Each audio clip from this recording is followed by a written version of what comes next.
Hello students, चलिए start करते हैं। चैप्टर नंबर 4 क्वाड्रेटिक इक्वेशन का इंट्रोडक्शन पार्ट हम इस वीडियो में करेंगे। बड़े ध्यान से समझना आपको इंट्रोडक्शन। अगर आपने ये अच्छे से समझ लिया ना, चैप्टर बिल्कुल हलवा लगेगा आपको और मैं इजीली आपको सारी चीज़ें समझा दूंगा। बेफिक्र रहिए, आपको बस 100 आउट ऑफ 100 मार्क्स स्कोर करने हैं। मैं आपके सपोर्ट में हूँ, ठीक है। सबसे पहले देखो, हमने चैप्टर नंबर 2 के अंदर एक टर्म पढ़ी थी, पोलिनोमियल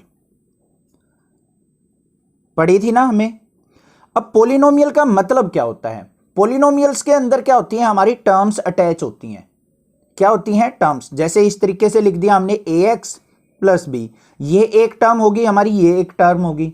कोई और लिख दिया हमने, जैसे ax cube plus bx plus c, इस तरीके से लिख दी। यहां पे अब तीन टर्म हमारी क्या है? ऐड हो रखी हैं। बीच में माइनस साइन भी आ सकता है, कोई भी आ सकता है। ये होती है हमारी पोलिनोमियल। अब पोलिनोमियल्स को बच्चों तीन कैटेगरी में डिवाइड किया गया है हमारे सिलेबस के अंदर। सबसे पहली होती है हमारी पोलिनोमियल लीनियर फॉर्म में। किसमें होती है? लीनियर फॉर्म में। सेकंड जो होती है हमारी, वो होती है क्वाड्रेटिक फॉर्म में, क्वाड्रेटिक। और थर्ड जो होती है वो होती है हमारी क्यूबिकल। अब ये चीजें आपको पता है क्या होती हैं। लीनियर क्या होती है? जिसमें हाईएस्ट डिग्री वेरिएबल की क्या हो? 1 हो।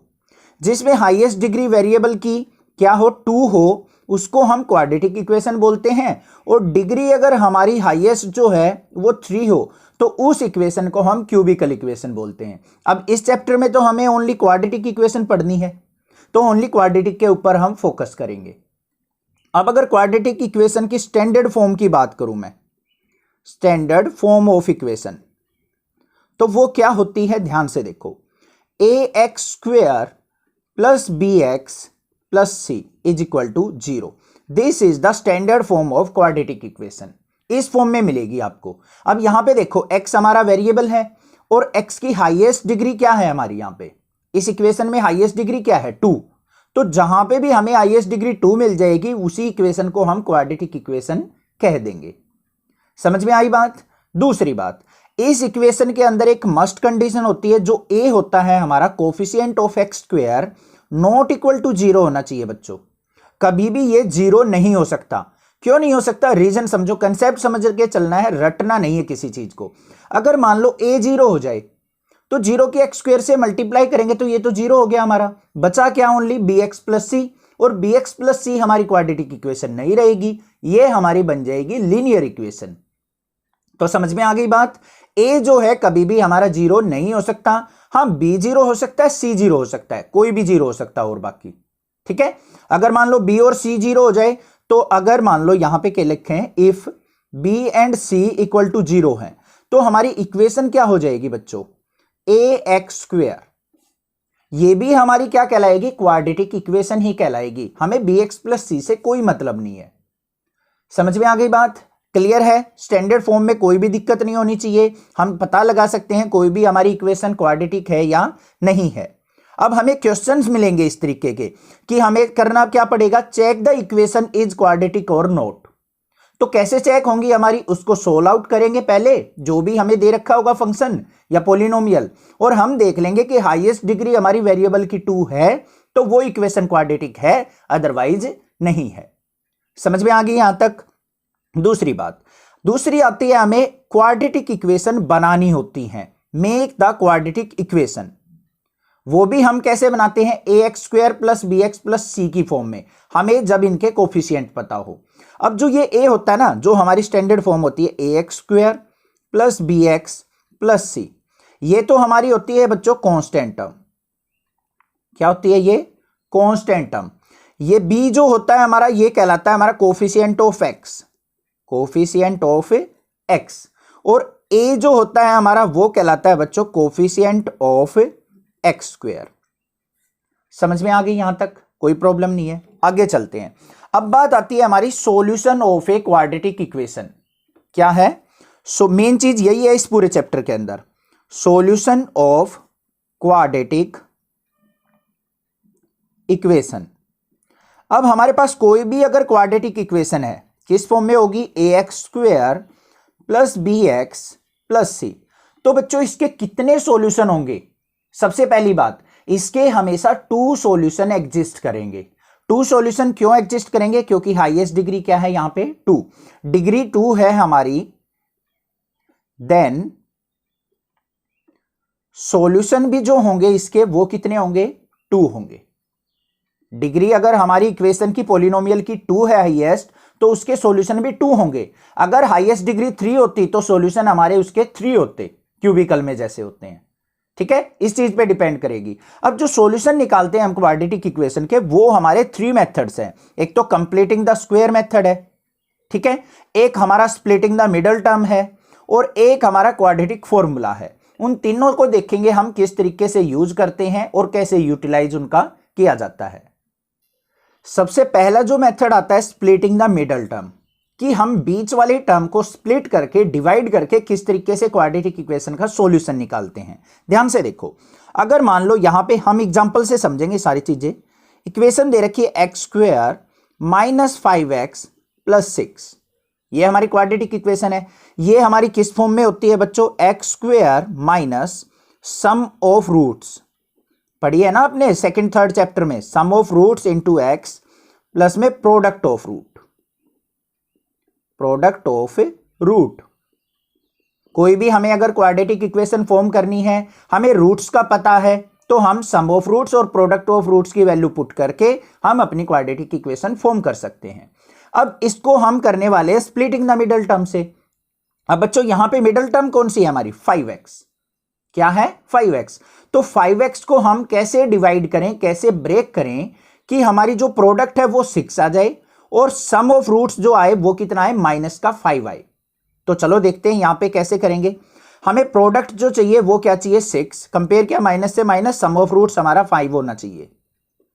तो हमें ऐसे फैक्टर निकालने हैं कि प्रोडक्ट करे तो 6 आए और ऐड सब्ट्रैक्ट करे तो 5 आए।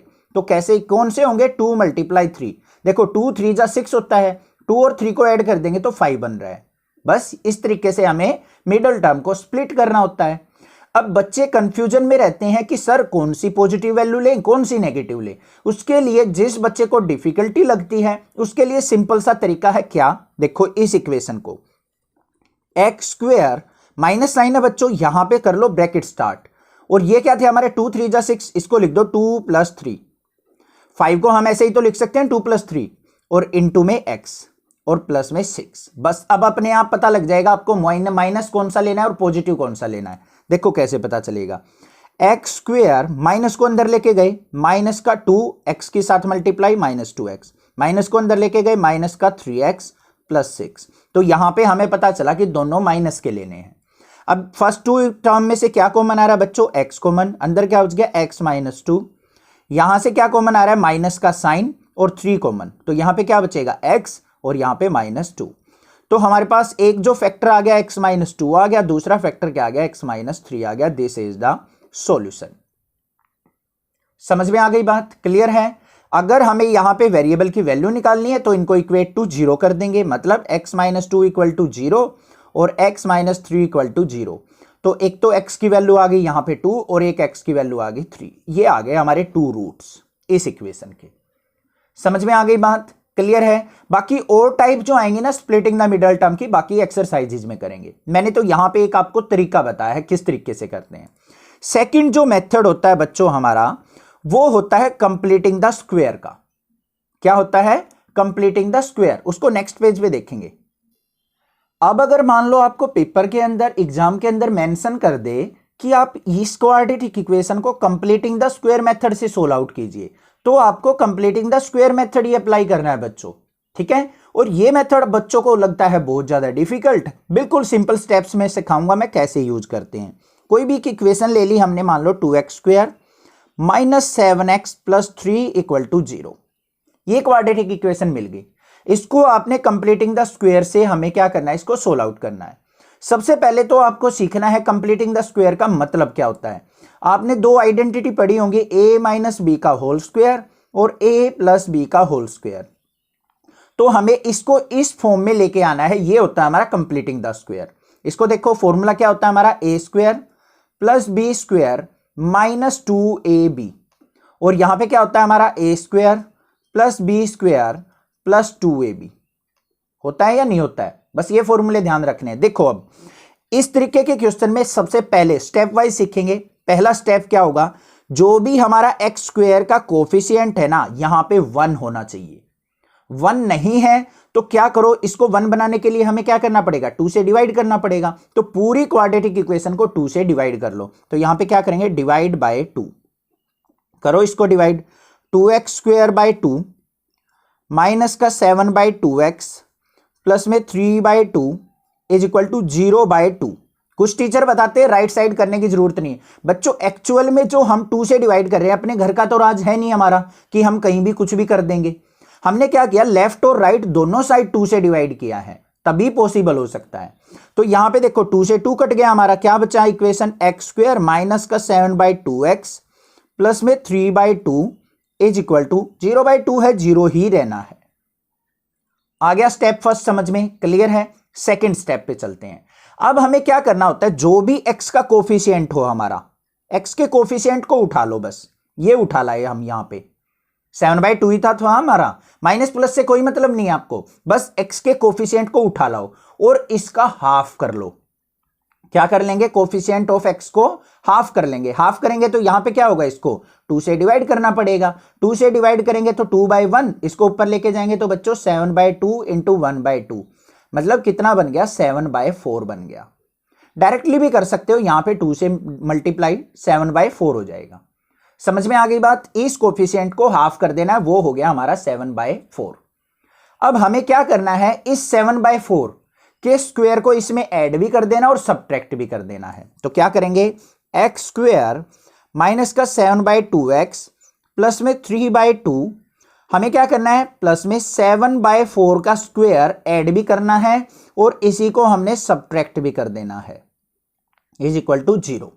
क्योंकि इसी को हम ऐड करेंगे और सब्ट्रैक्ट करेंगे तो हमारी इस इक्वेशन पे कोई भी इफेक्ट नहीं पड़ेगा। आ गया समझ में, ये भी क्लियर है। दूसरी बात, अब आपको क्या देखना है बच्चों, यहां पे देखो नेगेटिव साइन है ना, हमारा x के कोफिशिएंट के साथ नेगेटिव साइन है, तो यहां पे हमारा नेगेटिव वाली आइडेंटिटी बनेगी। यहां पे अगर पॉजिटिव साइन होता तो पॉजिटिव वाली आइडेंटिटी बनती। ठीक है, तो देखो यहां से हम क्या करेंगे, आगे वाली अपनी 2 टर्म्स उठा लेंगे और हमेशा ये पॉजिटिव वाली टर्म आपको पिक करनी है।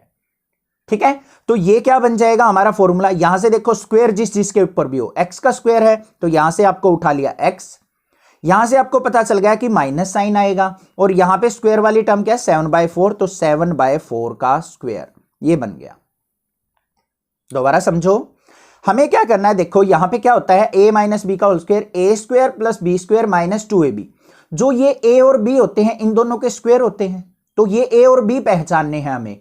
तो वो कहां से पहचाने जाएंगे, x का स्क्वायर है तो यहां से x उठा लिया, 7/4 का स्क्वायर है तो यहां से 7/4 उठा लिया, और यहां नेगेटिव साइन है तो हमें पता है नेगेटिव वाली आइडेंटिटी बनेगी। तो x माइनस 7/4 स्क्वायर हो गया। बचा क्या हमारे पास, देखो प्लस में 3/2 और माइनस में 7/4 का स्क्वायर बचा है। 7 का स्क्वायर क्या होता है, 49, और 4 का स्क्वायर होता है 16, इज इक्वल टू 0। समझ में आ गया। ठीक है, नेक्स्ट स्टेप पे चलते हैं। x माइनस 7/4 का whole square is equal to, यहां पे प्लस में पहले इसका एलसीएम ले लो, कितना आ गया 16, 2 8 जा 16, 8 3 जा 24, 16 से 16 कैंसिल, यहां पे माइनस का 49 इज इक्वल टू 0। नेक्स्ट क्या आया, x माइनस 7/4 का होल स्क्वायर, और यहां पे क्या बचेगा बच्चों, माइनस का 25/16 इक्वल टू 0। आ गया समझ में यहां तक। नेक्स्ट स्टेप में क्या करेंगे, x माइनस 7/4 का whole square is equal to, इसको ले जाओ राइट साइड, 25/16 हो गया, और x minus 7/4 is equal to क्या हो जाएगा, स्क्वायर इस तरफ है, इधर जाएगा तो अंडर रूट हो जाएगा 25/16, और x minus 7/4 is equal to, किसी का भी रूट करते हैं तो बच्चों दोनों वैल्यू पॉसिबल होती है हमारी, पॉजिटिव भी और नेगेटिव भी। 25 का रूट 5 हो गया और 16 का रूट 4 हो गया। अब आप समझो कि हमारी जो रूट करते टाइम दोनों वैल्यू पॉजिटिव और नेगेटिव क्यों पॉसिबल होती हैं। देखो अगर मैं बोल दूं x स्क्वायर इक्वल टू 16 है और x की वैल्यू स्क्वायर उधर जाएगा तो हमारी क्या हो जाएगी, +-4 हो जाएंगी। दोनों वैल्यू ली है ना मैंने, पॉजिटिव भी और नेगेटिव की। क्यों लेते हैं, देखो अगर मान लो मैं इसका उल्टा कर दूं, +4 का स्क्वायर पूछ लूं या फिर -4 का स्क्वायर पूछ लूं, दोनों के आंसर क्या आएंगे, 16 ही तो आएंगे। तो हमें क्या पता कि 16 का रूट पॉजिटिव होगा या नेगेटिव होगा, तो दोनों केस लेके चलने होते हैं हमें। आगे बात समझ में, ठीक है, इसलिए हम पॉजिटिव नेगेटिव दोनों लेते हैं। अब यहां पे हमारे पास दो सॉल्यूशन एग्जिस्ट करेंगे, तो एक तो सॉल्यूशन एग्जिस्ट करेगा हमारा क्या, x minus 7/4 is equal to 5/4, यहां पे हम पॉजिटिव वैल्यू ले लेंगे। दूसरे केस में क्या एग्जिस्ट करेगा, x minus 7/4 is equal to minus का 5/4, यहां पे नेगेटिव वैल्यू ले लेंगे और x को सोल्व आउट करके निकाल लेंगे। यहां पे देखो x क्या आ जाएगा, 5/4 प्लस में 7/4, तो यहां पे क्या आ जाएगा, 12/4, 4 3 जा 12, तो x की वैल्यू क्या आ गई, 3, एक रूट आ गया। यहां पे सोल्व आउट करेंगे, x इज इक्वल टू क्या आ जाएगा, माइनस का 5/4 प्लस में 7/4, तो ये आ जाएगा हमारा 2/4, 2 1 जा 2, 2 2 जा 4, तो x इज इक्वल टू क्या आ गया, 1/2 आ गया। दो रूट आ गए हमारे, x इक्वल टू 1/2 और x इक्वल टू 3। इस तरीके से फाइंड आउट करते हैं कंप्लीटिंग द स्क्वायर। समझ में आ गया होगा, बिल्कुल इजीली। बहुत सारे टीचर कंफ्यूज कर देते हैं इसमें। बस दो ही काम है मेन जो आपको करने हैं। पहला काम एक्स स्क्वायर के कोफिशिएंट को 1 बनाना है। दूसरा काम जो भी एक्स का कोफिशिएंट है उसके हाफ को स्क्वायर करके ऐड और सब्ट्रैक्ट करना है, बस, और कुछ भी नहीं है। बाकी आपको ये आइडेंटिटी पता होनी चाहिए, आगे आपको पता लग गया। क्वेश्चन आएंगे वहां पे और अच्छे से आपको क्लियर करा दूंगा। समझ में आ गया। लास्ट बचा है हमारा जो सॉल्यूशन होता है वो होता है बच्चों क्वाड्रेटिक इक्वेशन को हम सोल्व आउट करते हैं क्वाड्रेटिक फॉर्मूले के थ्रू। ठीक है, वो कैसे देखेंगे, चलिए देखते हैं। यहां पे स्पेस था हमारा, यहां पे देख लेते हैं हम अपने क्वाड्रेटिक फॉर्मूले को। क्वाड्रेटिक फॉर्मूला ध्यान से देखो, हमारे पास क्वाड्रेटिक फॉर्मूला क्या होता है, जो हमारी इक्वेशन है ax² plus bx plus c standard form होती है। अगर इसके स्प्लिटिंग द मिडल टर्म से हमारे फैक्टर फाइंड आउट नहीं हो रहे हैं तो हम क्या करते हैं, क्वाड्रेटिक फॉर्मूले से अपना सॉल्यूशन फाइंड आउट करते हैं। वैसे तो आप क्वाड्रेटिक फॉर्मूले को कहीं भी यूटिलाइज कर सकते हैं, बट एक्चुअल मीनिंग मैंने आपको बता दिया। जब स्प्लिटिंग द मिडल टर्म से हमारे रूट्स ना निकले तो हम क्वाड्रेटिक फॉर्मूले का यूज करते हैं। क्या होता है हमारा क्वाड्रेटिक फॉर्मूला, देखो ध्यान से, x equal to minus b plus minus under root b² minus 4ac divided by 2a। This is the formula. Minus b मतलब ये वाला b जो हमारा कोफिशिएंट ऑफ x है, a का मतलब कोफिशिएंट ऑफ x², c का मतलब ये कांस्टेंट वैल्यू। इन वैल्यूज को यहां पे पुट करना है और हम अपने रूट फाइंड आउट कर लेंगे। आ गया, बिल्कुल सिंपल था फॉर्मूला। कोई भी इक्वेशन को, जैसे ये थी ना हमारी x² माइनस 5x प्लस 6, इसको भी हम इससे कर सकते हैं। बेशक से यहां पे स्प्लिटिंग द मिडिल टर्म से हो रहा हो, क्वाड्रेटिक फॉर्मूले को हम हर एक क्वेश्चन में लगा सकते हैं। इससे करके देखना, यही रूट आएंगे हमारे 2 और 3 आएंगे। दूसरी बात, यहां पे आते हैं 3 केस। फर्स्ट केस क्या होता है, जो ये होता है ना b² माइनस 4ac बच्चों, b² माइनस 4ac, अगर ये हमारा ग्रेटर देन 0 आ जाए, मतलब पॉजिटिव वैल्यू हो, तो हमारे जो रूट्स होते हैं वो क्या होते हैं, 2 डिफरेंट रूट एग्जिस्ट करते हैं। 2 डिफरेंट रूट्स हमारे क्वाड्रेटिक इक्वेशन के होते हैं। दूसरी बात, b² माइनस 4ac अगर हमारा इक्वल टू 0 आ जाए, b² माइनस 4ac को सोल्व आउट करें और इक्वल टू 0 आ जाए, तो हमारे 2 इक्वल रूट होते हैं। 2 इक्वल रूट्स हमारे एग्जिस्ट करेंगे। मतलब जो x equal to 2 x equal to 3 आया है ना, तो दोनों वैल्यू सेम आएंगी, ये भी 2 आएगा ये भी 2 आएगा, इसका मतलब है इक्वल टू रूट्स का मतलब। ठीक है। थर्ड बात जो है हमारी, b² माइनस 4ac अगर हमारा लेस देन 0 हो जाए, लेस देन 0 से मतलब क्या है बच्चों, नेगेटिव वैल्यू आ जाए हमारी, तो हमारे यहां पे क्या होंगे, no real roots. No real roots. अब नो रियल रूट्स का मतलब क्या है कि हमारे जो रियल वैल्यूज हैं 2 और 3, इस तरीके से हमारा आंसर नहीं आएगा। मतलब अंडर रूट में अगर हमारी नेगेटिव वैल्यू हो जाए तो हमारी रियल वैल्यू आंसर में नहीं आएगी, वो आती है बच्चों इमेजिनरी वैल्यू। वो आपको क्लास 11th में कंसेप्ट समझ में आएगा कि नेगेटिव का रूट कैसे निकाला जाता है। 11th क्लास की भी वीडियो बनी हुई है चैनल पे, तो आप जैसे 11th में होंगे वहां पे आपको इमेजिनरी वैल्यूज भी पता लग जाएंगी क्या होती हैं। ये था हमारा पूरा का पूरा क्वाड्रेटिक इक्वेशन का इंट्रोडक्शन। कुछ भी अगर इनमें से अगर एक पॉइंट भी मिसिंग है, आपके माइंड में समझ में नहीं आया है, तो स्क्रीनशॉट लेंगे, मुझे व्हाट्सएप करेंगे, मैं आपकी सपोर्ट करूंगा। बट मुझे चाहिए 100 आउट ऑफ 100 मार्क्स। मेरे बच्चों के, मेरे स्टूडेंट्स के 100 मार्क्स आने चाहिए। बाकी सपोर्ट मैं करूंगा, बेफिक्र रहिए। आप अपने चैनल को सपोर्ट कीजिए, ज्यादा से ज्यादा बच्चों की हेल्प कीजिए। ये मत सोचिए कि क्यों मैं किसी को हेल्प करूं, कर भला तो हो भला, ठीक है। बाकी क्वेश्चंस को हलवा बनाएंगे बिल्कुल सिंपल वे से, टेंशन मत लो। Thank you students for watching your channel. Next class is